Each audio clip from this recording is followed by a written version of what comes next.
Ramadan bersama Gus Zainul tentunya.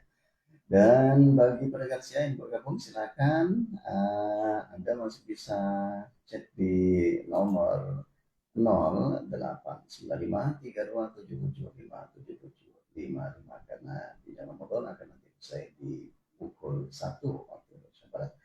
Baik Gus, sebagaimana jenengan tadi telah sampaikan bahwa di antara eh, orang-orang yang wajib untuk menunaikan ibadah puasa adalah balik dan juga berakal. Jadi bagaimana dengan orang kalau dia memiliki sifat pelupa, gitu, taruhlah apa namanya itu, pikun ya kalau kata ini ya. Apakah ini termasuk zabalul akli atau gimana? Ya, kalau ya, orang lupa itu kan rugi al-qalam sampai dia sadar. Nah, kalau dia pingsan ya, sampai waktu berbuka yaitu wajib kita qadha. Nah, kalau sadar waktu berpuasa masih ada, diawali dengan niat dari awal ya, kemudian pingsan ya, itu ya dihitung. Nah, jadi kalau orang pikun itu lihat pikunnya ya, pikunnya itu kalau menetap kategori banyak banyak sering lah nah itu tetap tetap itu kena kewajiban berpuasa. Kalau dia pas lupa ya ini nggak ada kesengajaan ya, nggak ada kesengajaan saja karena begini, orang yang diwajibkan berpuasa ini kan yang akalnya sadar bukan sadar. Kalau dia pingsan atau pikun kan tentu saja tidak. Ketika dia sadar dia wajib. Gitu. Jadi kembali lagi kalau dia tidak sadar ya tidak wajib. Gitu. Biasanya yang pikun ini kan orang tua. Ya, betul. Nah, orang tua ini kan kalau dia tidak mampu menjalankan ini katakan tidak mampu bukan karena pikunnya, karena dia tidak mampu, dianggap adamul istitoah karena terlalu tua ini sampai pikun. Nah ini kalau sudah seperti ini ya tidak diwajibkan ya karena tidak itoah, tidak dikatakan wa alal ladzina yutiquna fidyatun, dianya kewajiban dikeluarkan fidyahnya. Ini yang termasuk yang sudah terlalu tua. Nah, jadi akalnya ini sudah awah, dia tidak mampu. Nah, lain halnya masa ada orang-orang muda ini pikun ini kan ya jarang ya. Tapi kalaupun dia akalnya pas, itu tadi saya contohkan orang yang pingsan ya atau orang gila, ya, tapi kemudian dia sadar, ya dia wajib puasa lagi. Gitu. Ketika kesadarannya kembali. Jadi ketika nggak sadar ya nggak ada kewajiban karena memang kan harus akilun balikun. Nah itu kewajiban puasa. Hanya batalnya puasa itu kita boleh membatalkan puasa. Itu ada kalanya wajib, ada kalanya haram, ada kalanya jawaz, ada kalanya tidak wajib ya tidak haram. Seperti orang gila tadi, orang pikun, orang pingsan. Ya seperti itu. Baik Gus, sebelum kita lanjut ini nampaknya sudah ada yang bergabung ini Gus. Ada tetangga dari istri dari Bapak Wasono, Ibu Wasono. Assalamualaikum Gus. Waalaikumsalam. Izin bertanya, ini masih ada hubungan dengan tadi. Apa hukumnya di pagi hari membatalkan puasa dengan minum air di bulan Ramadan? Cuma ini tidak terinci kenapa harus membatalkan puasa ini. Sengaja apa tidak itu? Kalau sengaja nggak ada utur kan. Tadi ya katakan meninggal tidak berpuasa 1 hari karena tidak ada uzur ini termasuk dosa besar. Artinya uzur, boleh kita membatalkan puasa, bahkan bisa jadi wajib. Ini seperti orang haid atau nifas, ini harus. Nah, kalau kita sakit, nah ini boleh kita membatalkan puasa tapi wajib qadha. Tapi kalau nggak ada alasan, ya dosa besar sekalian ya wajib qadha, tetap qadha, tapi dapat dosa. Dosanya ini yang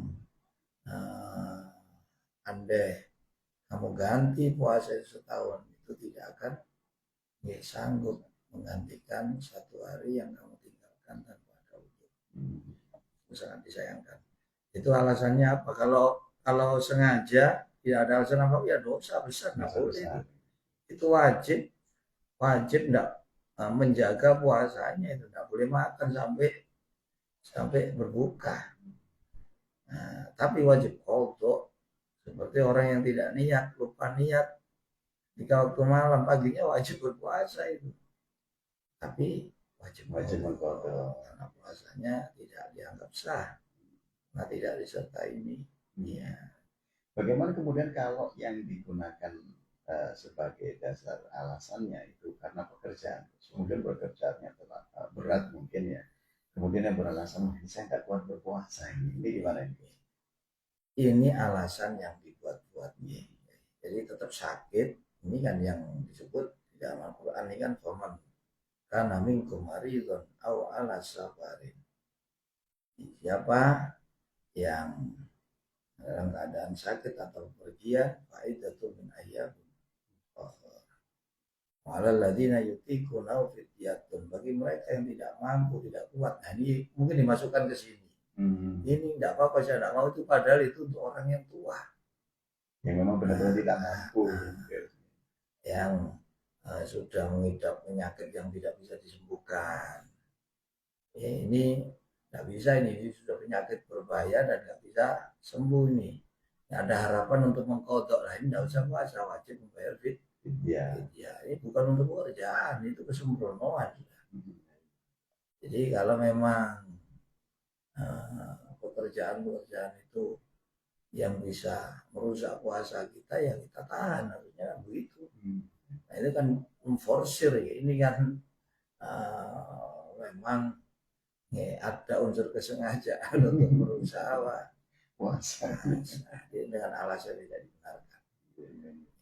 Jadi tidak ada alasan. Kita tidak melarang kerja seperti itu, tapi jaga puasa kamu, jangan sampai kamu batalkan. Itu aja. Baik, terima kasih buat Ibu Wasono yang demikian penjelasan dari Gus Zainul tadi. Mungkin kalau lupa itu rezeki. Saya tadi puasa, ini kok saya minum, jangan diulang lagi, saya coba sedikit lagi ya, gitu ya. Kalau lupa enggak apa-apa, masih enggak sawakul. Enggak ada ukuran sedikit banyak. Beda dengan sholat. Kalau sholat makan sedikit saja masih lupa, itu batal. Ini gimana kalau kemudian pada waktu sahur itu masih ada sisa-sisa makanan yang ada di sela-sela gigi. Kemudian setelah subuh, ternyata ini sisa makannya tadi masuk. Sengaja masuk, ya, batal. Kalau nggak sadar loh masuk, ya itu namanya lupa. Ya, bagus, ini ada penanya yang kedua ini. Ada datangnya dari Mbak Inge yang ada di mana ini, di Kapas Baru yang. Assalamualaikum warahmatullahi wabarakatuh. Ya, semoga Gus Zainul dan masalahnya diberi kesehatan berlimpah. Amin ya rabbal alamin. Ini mau tanya Gus, bagaimana hukumnya wanita yang sedang datang bulan masuk ke masjid untuk mengikuti kajian? Apakah diperbolehkan? Kemudian yang kedua, bagaimana dengan memotong kuku atau rambut untuk wanita yang sedang berhalangan? Gimana Gus? Yang pertama ini boleh enggak wanita itu masuk, ini masalah khilafiyah. Ya, ada yang mutlak tidak boleh, ada yang boleh, yang penting aman buatan bocor, terus ada kepentingan itu tadi karena ada satu kajian, ada satu kegiatan yang bermanfaat. Selama itu aman, ya, jadi menjaga kehormatan tidak sampai kita timbulkan kotoran. Boleh, jadi itu masalah khilafiyah. Pada kepentingan itu diperbolehkan. Nah, terus masalah yang soal yang kedua tentang memotong rambut, kuku, ini memang ada satu keterangan dari Imam Al-Ghazali. Kalau dalam kondisi jinabat atau kondisi hadas besar, nifas, atau haid, itu apapun yang terlepas dari tubuh kita. Karena kita kan kondisi janabat, itu hendaknya disimpan. Jadi sewaktu kita bersuci, kita ikut sucikan dia. Nah nanti semua bagian tubuh kita yang terlepas itu akan disatukan kembali dengan tubuh kita. Jika kita mengadakan Allah, bagaimana dengan kondisi kita? Kalau kita bersih, ada sebagian yang masih jinabat ini. Ini keterangan dari ulama-ulama yang ya, lebih ya, dalam pandangannya itu ulama tasawuf. Ini pendapat pernyataan Imam Al-Ghazali. Jadi kita ya perlu berhati-hati. Nah, kalau bisa ya memang jangan. Kalaupun tidak bisa, ya monggo kalau memang terpaksa. Ini enggak apa-apa. Ada yang ya, jumhur ulama pun tidak ada masalah. Ya. Yang penting dikumpulkan. Enggak, maksudnya itu tidak disucikan atau kita potong tidak masalah. Seperti kita mau tidak berkurban itu loh kan sunnah ya. Hendaknya kalau kita niat berkurban mulai tanggal 1 Dzulhijjah itu kita ya, jangan potong rambut, potong kuku sampai binatang kurban kita ini disembelih itu sebagai ya, bukti saksi. Nah, itu kalau ada niatan sudah. Maksudnya kita umpamanya ada niatan kurban pas tanggal 8 kita mau ya mulai tanggal 8 jangan memotong. Jadi itu tadi kalau bisa jika dipotong ya harus dipotong tunggu kita bersuci. Kalaupun perlu dipotong untuk merapikan atau apa kuku ini sudah panjang rambutnya ya kita potong tapi kita simpan. Nanti waktu kita bersuci ya ikut kita suci. Bagaimana kalau kemudian ini tanpa sengaja kan terkadang rambut itu ada yang suka rontok yang tidak diketahui. Nah, itu yang tidak diketahui ada masalah. Ya, makanya kita kehati-hatian. Baik begitu Mbak Inga. Bagi untuk yang perempuan yang sedang berhalangan, kalau memang ada kajian sebagian ulama memperbolehkan selama bisa menjaga agar darah kotornya tadi tidak menetes ke masjid. Baik, kemudian yang ketiga ini ada dari Mas Faisal yang ada di Pesapen ini Gus. Ini izin bertanya Gus, dalam Ramadan apakah setiap detik waktu itu berharga? Apakah ada waktu-waktu tertentu yang dinilai paling utama menurut Nabi Sallallahu Alaihi Wasallam? Setiap Ramadan itu istimewa. Namun di antara semua istimewa itu ada yang paling istimewa, yaitu di malam-malamnya. Dan di antara malam-malamnya itu yang istimewa di 10 malam yang terakhir. Di antara 10 malam yang terakhir di malam yang ganjil. Di antara malam yang ganjil, malam yang di situ ditempati oleh Lailatul Qadar. Ini ya urut-urutan. Ya kita anggap semuanya istimewa. Itu paling enak juga. Paling aman. Jangan dipilih. Lebih-lebih amalan malam hari. Karena para ulama-ulama ya, dari kalangan muhaqqiqin, ulama ahli hakikat mengatakan ya, amal di malam hari dengan di siang hari itu selisih 500 kali lipat. Itu di selain Ramadan. Beda dengan Ramadan. Nah Ramadan itu disebutkan tiap malam Allah itu berseru turun ke langit dunia, artinya Allah itu mendekat. sedekat-dekatnya, lalu menyeru siapa yang meminta kepadaku aku kasih, siapa yang minta ampun aku ampuni, siapa yang mencari aku, siapa yang mencintai aku cintai, dan seterusnya sampai kata matla'il fajar, sampai munculnya fajar. Ini berarti menunjukkan keistimewaan malam. Dan di antara semua malam itu istimewa ya malam 10 hari yang terakhir. Di antara 10 hari yang terakhir yang ganjil, di antara yang ganjil yang ditempati Lailatul, di mana itu? Nah, ini rahasia. Dia ada yang tahu waktu terjadinya Lailatul Qadar. Sampai Rasulullah hanya memberikan tanda-tandanya saja.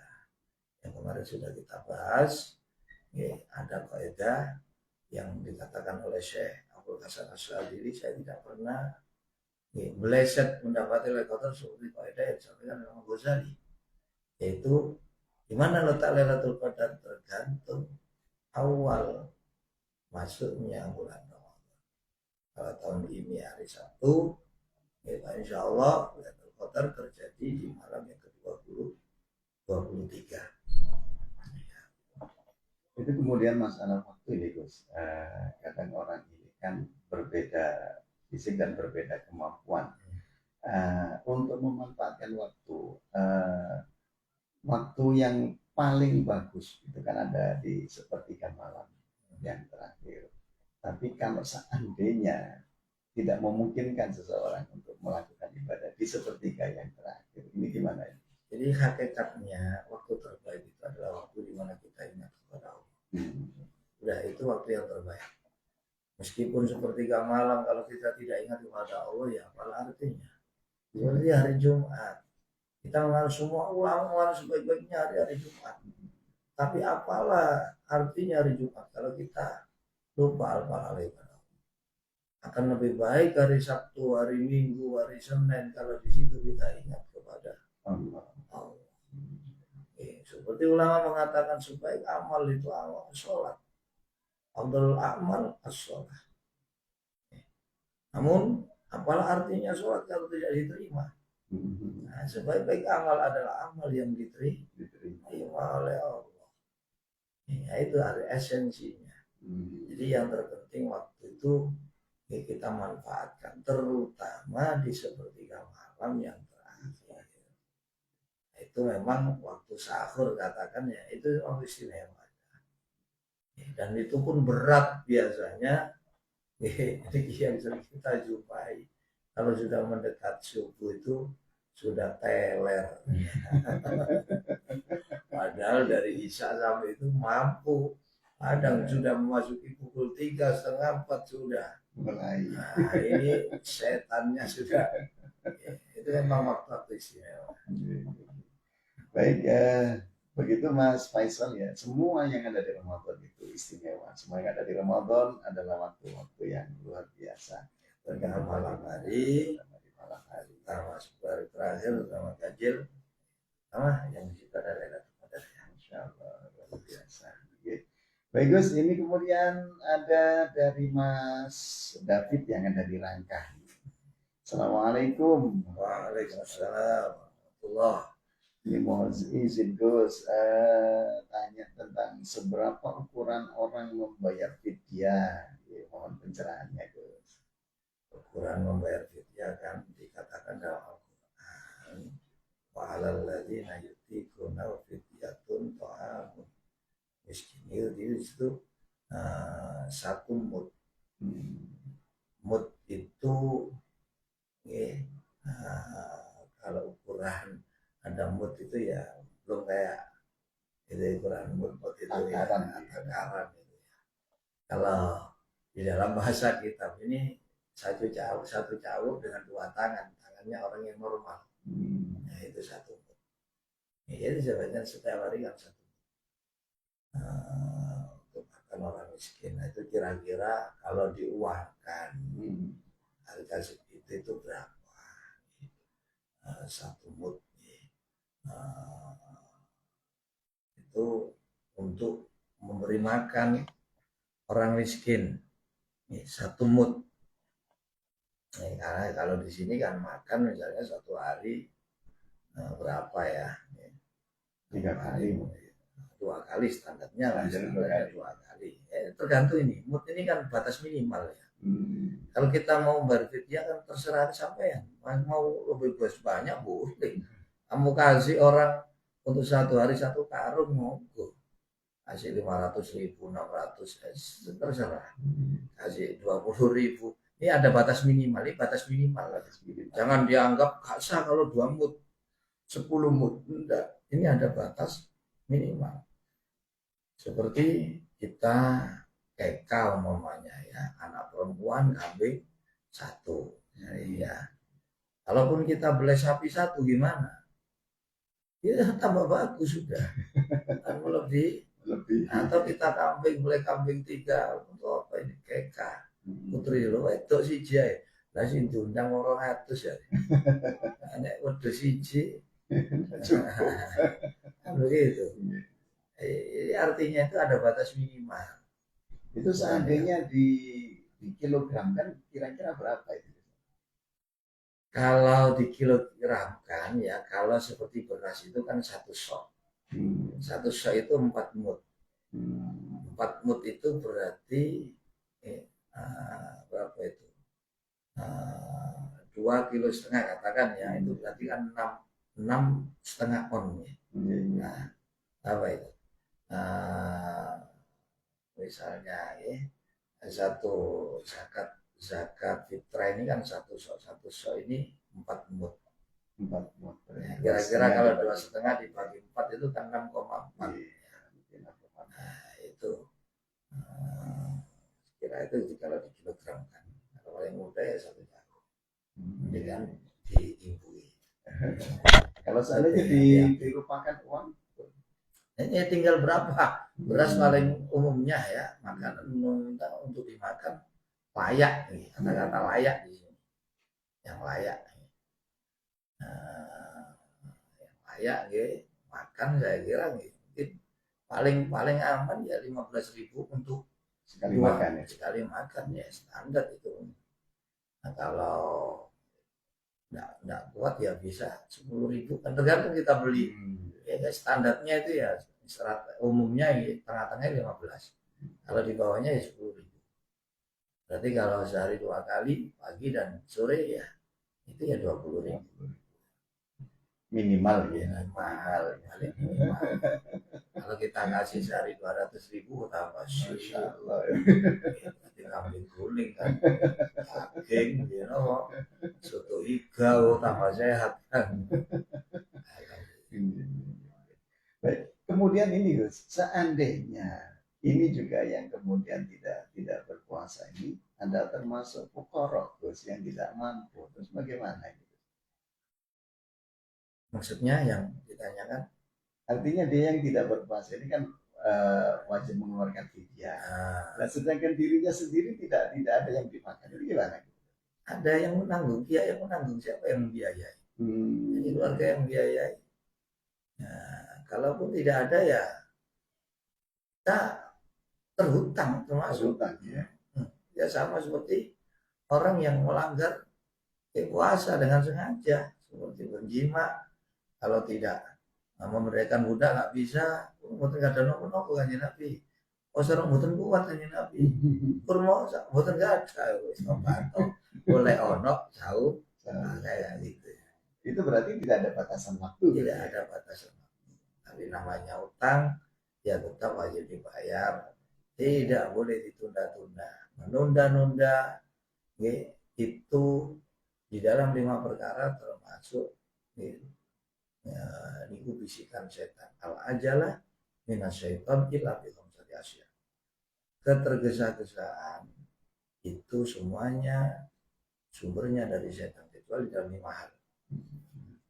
1, tajizul mayit wa qada'uddin, nah ini nyaur utang. Wah, kirab dhaif, merawat jenazah, melunasi utang, memberi hidangan kepada tamu, kemudian wataswijul binti idza balagat, mengawinkan anak wanita kalau sudah balik. Nah ini jangan lama-lama, wanita ini tambah lama tambah Lama sulit mendapatkan keturunan. Ini karena padahal wanita ini tempat pabriknya turunan. Yang kelima, wattaubatu idza afrata. Taubat tidak boleh ditunda. Ya, menikahkan anak wanita begitu kalau sudah balik, sudah dapat jodoh yang segera.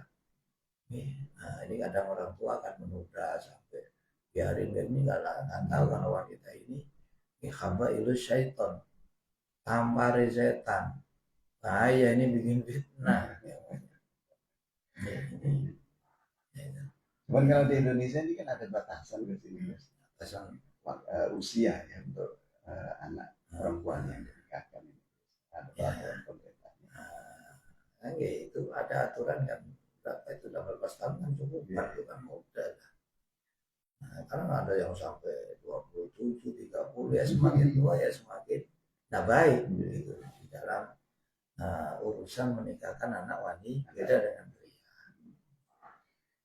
Baik Gus, Masya Allah, ini sebenarnya ini semakin kesini semakin asik ini perbincangan kita ya, tapi nampaknya di waktunya tidak mengizinkan kita sudah berada di pukul 1 waktu Indonesia Barat. Mas David ini kemarin tanya gimana kapan mulai liburan pondok. Anakku liburan tanggal malam 19 Fit Selasa ya sebutan gitu. Selasa besok. Baik Gus, sebelum kita pamit undur diri, closing statementnya Gus. Terima kasih. Salam. Karena waktu pula sebelum ditutup seperti biasa ada closing statement. Assalamualaikum warahmatullahi wabarakatuh. Waalaikumsalam. Bismillahirrahmanirrahim. Alhamdulillah wassalaatu wassalamu ala asyrofil anbiya'i wal mursalin sayyidina Muhammadin wa ala alihi wa sahbihi. Amma ba'd, para pendengar pemirsa radio pemerintah dimanapun Anda berada. Ramadan ini Ramadan bulan yang agung, bulan yang mulia, sebagaimana Allah memuliakan dan mengagungkan Ramadan. Muliakan Ramadan, agungkan Ramadan. Mudah-mudahan kalian semua dimuliakan dan diagungkan oleh Allah. Dan cara apa? Jaga anggota tubuh kita, jaga hati kita dari hal-hal yang tidak disenangi oleh Allah. Ikuti apa yang diajarkan oleh Rasul, jangan mengikuti kesenangan diri kamu sendiri. Karena ada satu hadis Nabi, la yu'minu ahadukum hatta yakuna hawahu taba'an lima jitu. Tidak dikatakan sempurna keimanan seseorang sehingga dia meletakkan keinginan dirinya mengikuti apa yang dibawa oleh Rasulullah SAW. Ingat, Rasul tidak menginginkan imbalan dari kalian, tapi hanya menginginkan kalian selamat dunia akhir. Begitu juga Allah. Tidak cari untung juga tidak dapat rugi. Yang diinginkan Allah dengan yang diperintahkan agar dikerjakan dan agar ditinggalkan ini semua demi kepentingan. Kepentingan itu kembali kepada kalian sendiri. Seperti diperintah berpuasa, berpuasalah. Nabi mengatakan jangan asal menahan lapar dan dahaga, tapi berpuasalah dari menahan dirimu dari melakukan perbuatan dosa, perbuatan maksiat kepada Allah. Jaga, hormati Ramadan, agungkan, muliakan Ramadan dengan menahan diri kita dari hal-hal yang diharamkan, hal-hal yang jelek, hal-hal yang berdosa.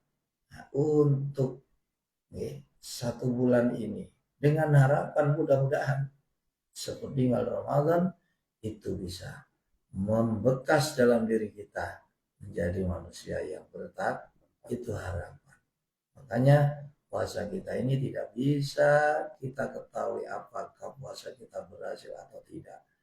Di bulan Ramadan ini bisa kita ketahui setelah Ramadan meninggalkan kita. Bagaimana keadaan kita? Apakah ketaatan kita bertambah kepada Allah? Kalau ketaatan kita bertambah kepada Allah itu artinya puasa kita diterima oleh Mudah-mudahan Allah menerima puasa kita, taqabbal minna salatana wa siyamana wa qiyamana wa qira'atana wa ruku'ana wa sujudana wa tasbihana wa tasadduqana wa qiyamana wa jami'a a'malina wa la tadrib ya wujuhana ya ilaha. Mudah-mudahan Allah terima semuanya. Amin. Allahumma amin. Demikian mudah-mudahan keterangan ini yang kita bahas pada malam hari menjadi ilmu yang bermanfaat untuk diri kita, keluarga kita, tetangga, masyarakat, dan siapapun yang ada di sekitar kita. Dan kami apabila ada kekurangan, mohon dimaafkan yang sebesar-besarnya. Demikian, akhirul kalam, Allahumma fiqillah wa tarik. Assalamualaikum warahmatullahi wabarakatuh. Waalaikumsalam warahmatullahi wabarakatuh. Terima kasih Gus atas segala pencerahannya. Semoga menjadi ilmu yang manfaat bagi kita semuanya dan juga bagi pendengar setia dimanapun Anda berada. Baik pendengar setia, nampaknya waktu sudah tidak mengizinkan, karenanya salam segera mohon pamit undur diri dari ruang dengar Anda. Terima kasih bagi Anda yang bergabung dan juga bagi pendengar setia yang senantiasa stay di 90.5 FM Radio Bergenta, suara syaitan Islam Anda. Dan bagi pendengar saya yang ingin bersilaturahim, nanti Anda bisa bergabung bersama Mas Adi di program Sahur. Dan salam pamit undur diri, jaga diri Anda baik-baik. Wassalamualaikum warahmatullahi wabarakatuh.